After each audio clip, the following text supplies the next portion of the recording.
brigando? Não, é Todo paz. mundo... É paz? É, tá bom. A cabeça de muita gente é assim. Herança é um assunto que sempre rende. E aí você pergunta, vem cá, qual é o meu direito? Eu tenho direito?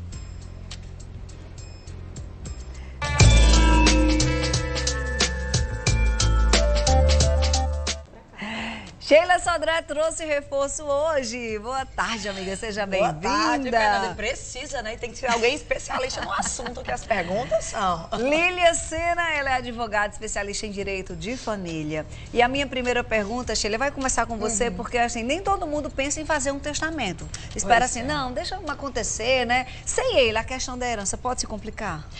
Fernanda, você poder fazer um testamento facilita muito essa questão. Não só o testamento, vai fazer um planejamento. Qual é o grande problema? É que ninguém pensa que vai morrer. É a única certeza da vida, mas um assunto que ninguém quer falar, né? Ninguém quer falar. Mas assim, a possibilidade é um ato jurídico que não é caro, está disponível para todo mundo, é feito em cartório e todo mundo pode fazer. A grande questão é até quanto e quem pode doar, né? Que tem situações e situações, principalmente se vai ter filho, se você tem algum herdeiro necessário, algumas coisas envolvem. Mas a primeira coisa é, você tem que ter algum bem para deixar, tá? E segundo, realmente, é você entender o limite que você pode doar. Vamos começar agora a falar com a Lilian. Eu tenho uma primeira dúvida, Lilian. Tem aqui a nossa arte. Para fazer um testamento, é preciso um advogado?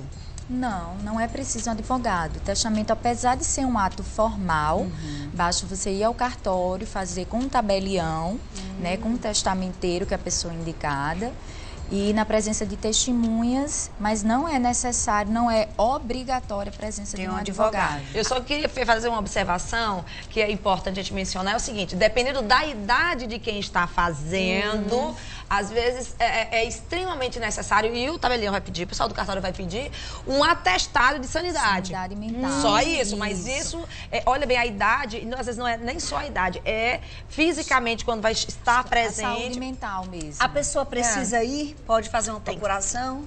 Ele tem que ir. Ele tem que estar presente e muitos cartórios vão até sua casa. Tem isso também. Tem essa facilidade. Hoje quase todos os cartórios também são digitais.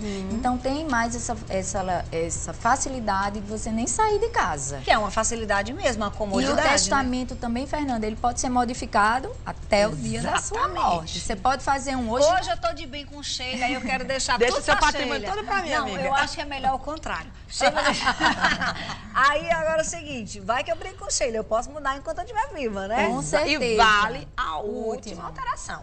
E uma coisa interessante quando a gente fala de herança, que a gente vai botar ali para falar bem, são os custos para você fazer isso. Né? Os custos para você poder fazer um inventário. Todo mundo acha que é muito caro. Pois é. Então, o que acontece com a vantagem em relação ao testamento, nesse ato em si? Porque é uma taxa fixa, é um valor que o cartório tem. Já faz um tempinho, mais o último que eu vi estava na faixa de uns 400, 450, né? Mas é tabelado pelo próprio TJ de cada estado, tá? Então não é nada complicado, não é nada impossível e você pode realmente... O bom agora é Lília, passar para a Lília para ela explicar um pouquinho sobre as limitações em relação quando tem filhos. É isso, é a nossa próxima dúvida, me dá arte aí, ó. Quem não tem filhos pode doar seus bens a quem quiser? Não só quem não tem filhos, não é por aí. Você pode dispor, a pessoa pode dispor de 50% do seu patrimônio. Porque você pode não ter filhos, mas pode ter pais vivos. Então, a legítima, que é 50%, é aquela que você vai deixar, é a sua herança, que deixa para os ascendentes, descendentes e cônjuge sobrevivente. Os outros 50% é o que você pode dispor plenamente. Entendi. Agora, quem não tiver filhos pode fazer o que quiser? Não, porque você pode ter pais, então, que fazem parte da legítima. Então vamos entender a projeto. Você pode dispor de 50%. 50%. Metade você pode dar para quem você quiser. E para quem você quiser, isso mesmo. Eu posso dar, por exemplo, para minha cuidadora que passou o tempo todo cuidando de mim. Entendi. Aquele caseiro que está comigo, eu posso doar 50%, eu posso fazer isso tranquilamente. Ó, as meninas continuam conosco e os telespectadores já estão interagindo. Vamos começar a responder. Quando for falar de herança, que ela mandou logo cedo. Um carro foi passado para o nome do meu marido. Ele não está mais em casa, mas ainda é casado no civil, casado na igreja. A esposa tem direito a esse carro? Depende do regime de casamento. Em Tem direito coisa que não sucessório, em direito sucessório, que anda junto com direito de família, são coisas diferentes. Tudo tem que ser observado para saber a forma da divisão dos bens.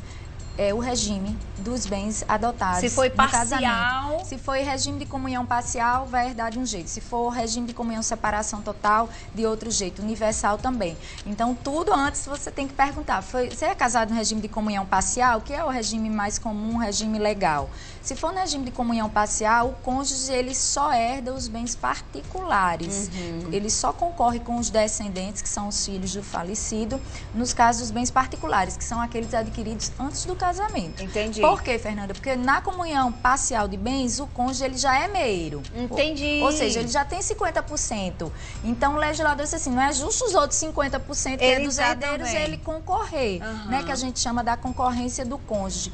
Então, ele só concorre quanto aos bens particulares. Entendi. Nos bens adquiridos na constância do casamento, ele já é meio, ele já tem participação, já é dele. Entendido. Então, ele não concorre. E aí a herança, tem situações, então, que você pode fazer doações, Fernanda, que a gente estava discutindo ali nos bastidores, né, sobre dúvidas sobre doação.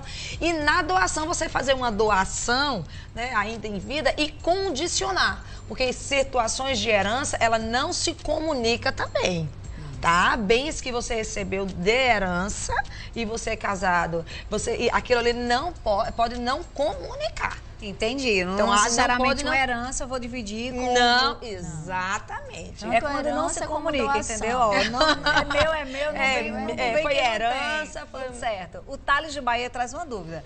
Assim, o falecido marido da minha avó teve 9 filhos e ele tinha 2 casas. Aí uma dessas casas ele passou em vida ainda para a avó, no cartório, tudo bonitinho. Ele escreveu assim, inclusive, tudo bonitinho. Mas quando a minha avó, ela vai querer vender a casa em que o senhor passou para ela, o senhor do cartório fala que tem que ter a assinatura dos 9 para ela poder vender. O que ela pode fazer? Os filhos realmente teriam que assinar ou não? Eles têm que assinar em concordância, porque eles também são herdeiros desse falecido. Mesmo passando para ela então, em vida, ele poderia passar os 50%, os outros 50% da casa já eram dos herdeiros. Entendi. Né? Pelo que eu entendi aí. Então, por isso que na sucessão dele, dessa pessoa, os filhos, herdeiros, descendentes, fazem o que a gente chama de renúncia do quinhão. Entendi. Cada um renuncia. Mas ela também não pode obrigar que eles renunciem, né? Não, aí é onde vem a bronca dos Aí é onde entra os advogados, entendeu? Para poder resolver. Esse aqui é um caso bem complicado, vamos tentar resolver. Meus avós tiveram um único filho, certo? Já faleceu, faz 24 anos, e ela é a filha dele, né? Portanto, é a única pessoa, a única, na minha visão. Vamos lá. Só que meu avô só tem uma irmã viva. E a avó tem várias sobrinhas. Quando eles falecerem, ela vai ser a única herdeira? A dúvida dela é essa. Sim, porque os ascendentes e descendentes têm preferência sobre os colaterais. Os tios dela, aí no caso, né, os irmãos do falecido, só iriam ingressar na falta dela. Entendi. Porque ela entra na ausência dos pais dela, Entendi. que faleceram, entendeu? Então ela seria a herdeira universal nesse caso. Entendi, não vai dividir com os irmãos. Até o 4º grau é considerado herdeiro sucessório, mas em caso de haver os ascendentes ou descendentes, já Isso, ela não descarta tem que mais. concorrer com os tios aí, ela vai herdar tudo. Sozinha. Agora, quer Ó, ver uma coisa que complica, eu acho que tem muita gente? Vai guardar essa pausa. Complicou, a gente vai guardar para descomplicar já que é pouquinho. Viu? Fica aí o tiquinho. Vamos embora. Que é uma aguinha, Lília. Traz água aqui para as minhas convidadas. Bênção, não chama ele de praga, não chama ele de bênção. Olha, vocês sabem que eu só recomendo aquilo que eu uso. Eu falo com muita tranquilidade.